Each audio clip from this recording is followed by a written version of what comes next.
Hello guys, you're welcome back to my kitchen. If today is your first time, you're welcome. Today we are going to prepare oatmeal. I have fresh milk 200 grams, I have peanut butter, I have oatmeal 150 grams, then I have one banana and fruit dates. So now let's go. Now we are going to start by adding our milk into the oats.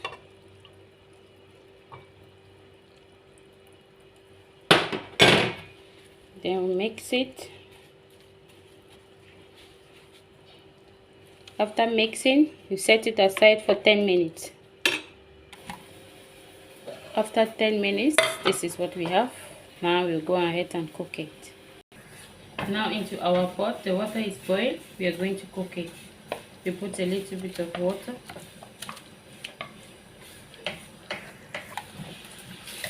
Now you can see, when you see it like this, you know it's ready.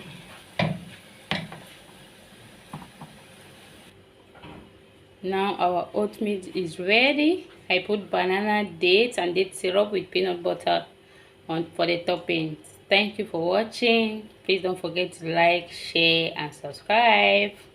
Bye bye. See you in my next video. Ciao.